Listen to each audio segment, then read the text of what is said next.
My beautiful friends, this is Shirin Purewal. Long time. I've been getting messages from everyone saying, Shirin, what's happening in the market? What's the latest real estate update? Well, guys, I haven't forgotten you, just been really busy, but I'm back online to give you updates. So as you've been following the news, the world economy, interesting things are happening. We've got wars happening.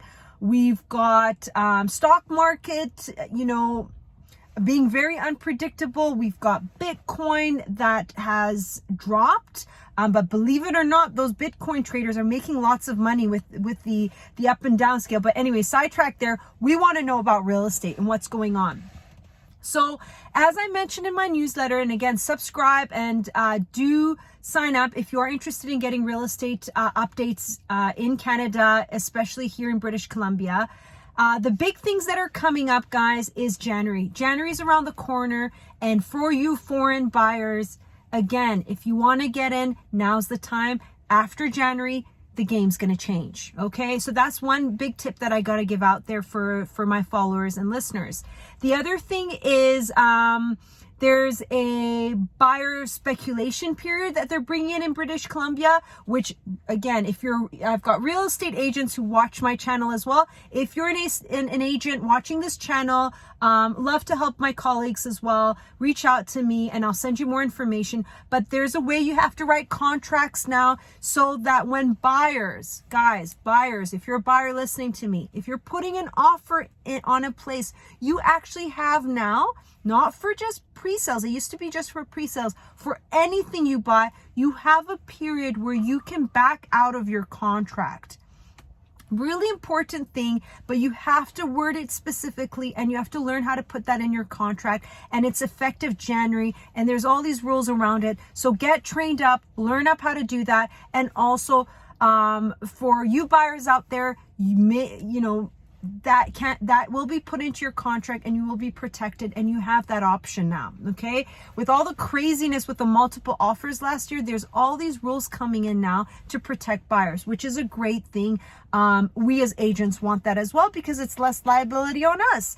And as agent listening to this channel, make sure you're trained up on how to do that as well, so you protect your buyer and you protect yourself as well.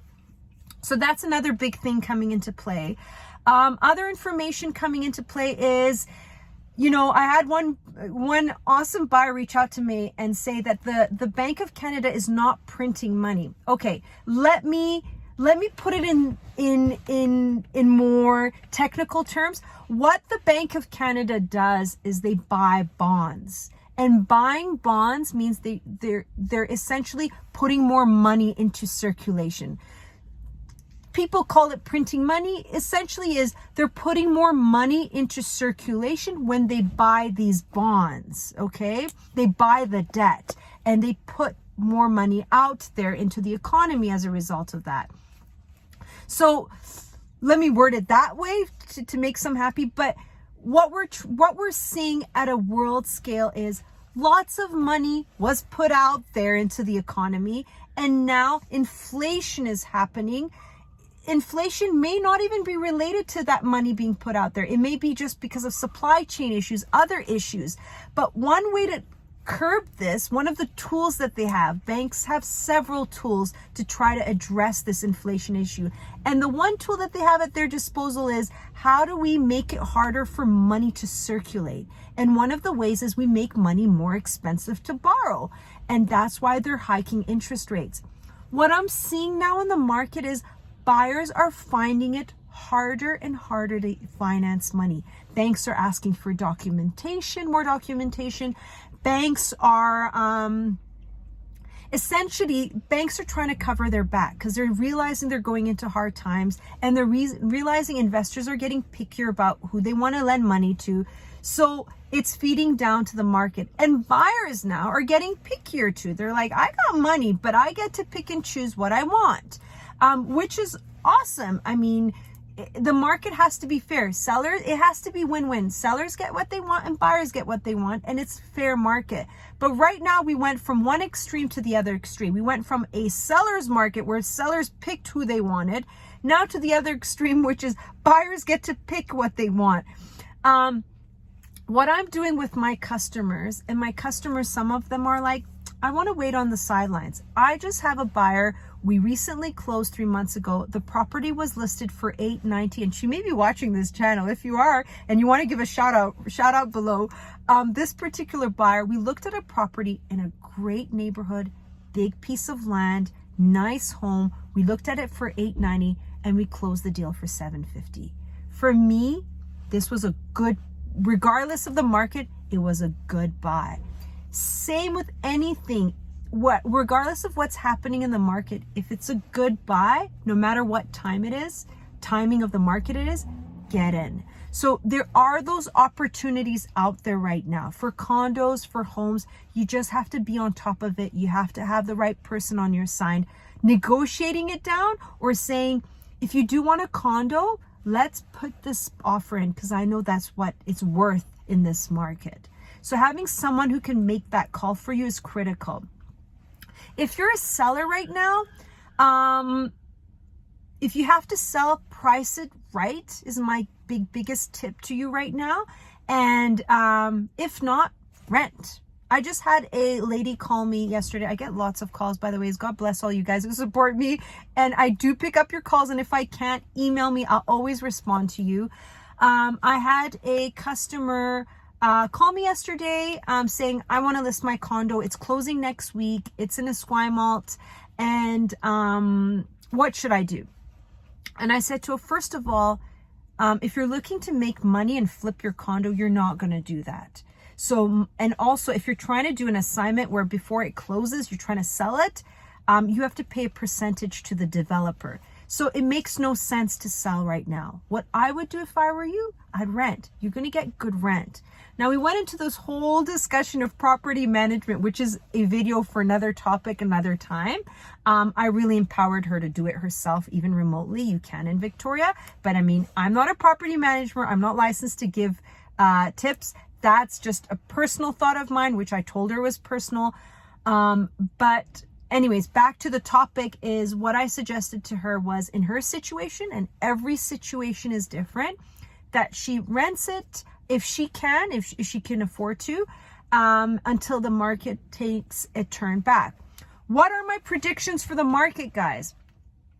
In the stock market right now, we're seeing the bottom. We're starting to see that drop.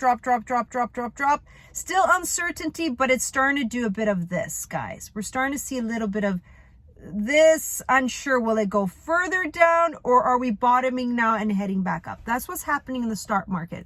What we typically see, because the stock market is the bond market and the bond market drives the real estate market, I typically see a lag between the two. So what I see happening, if we're truly hitting rock bottom, by next year, February, March, we should be able to gauge which direction we're heading in. By September next year, we'll probably see the flattening start with the slow outlook of going up. But again, so many variables in the market. I don't know what's going on in Ukraine. I don't know what's going on in the world, honestly. So that bottom that's doing a bit of flattening now could go further down. I do know inflation is not going anywhere. It's there to stay, guys. It truly is. They're trying to use these tools to make it harder for people. And I think at some point prices and supply chain issues will offset each other. So you have on one hand making it harder to borrow, but on the other hand, goods are really expensive to buy. So at some point, how far can you go? Because how much more will it cost you to rebuild that? So there's that balancing game that's happening now in the market. It still costs us high to replicate housing. So I don't see prices falling that much more, to be honest with you. Land is limited, so land can't really go down that much more in Victoria. It is an island. It's the building cost wise that people can discount, or depending on how desperate the market gets. I don't know how much more lower we can go, to be honest with you. I just say you can pick up deals, because there's always that person where they're like, I built this, I lived on this house 20 years now. And that was the case with this particular buyer of mine. She was in that house. For her, she was making money regardless. So she could sell it for $750 because she was all in for $300 over the last 20 years. So you will find those deals here and there, and you got to gauge those. But overall, maybe another 10 to 15% drop, but not more than that. I really believe that a lot of the drops happened or has been happening, maybe another 10% more. For the sellers, I believe next year, end of next year, you probably, if you want to get in, that would be the right time. If you can't wait that long and you want to retire, enjoy, it's again, it's all what it means to you. That's the value of money. What does it mean to you, and when do you want to get in? And when does it make sense for you to get in? It's a case by case commitment. But anyways, guys, that's it. My 10 minutes is up on my video. It's over 10 minutes now. Quick update there. Any questions, stay tuned, and more updates to come. Love you guys. Take care. Be safe, be healthy, and spread the love. Cheers, guys.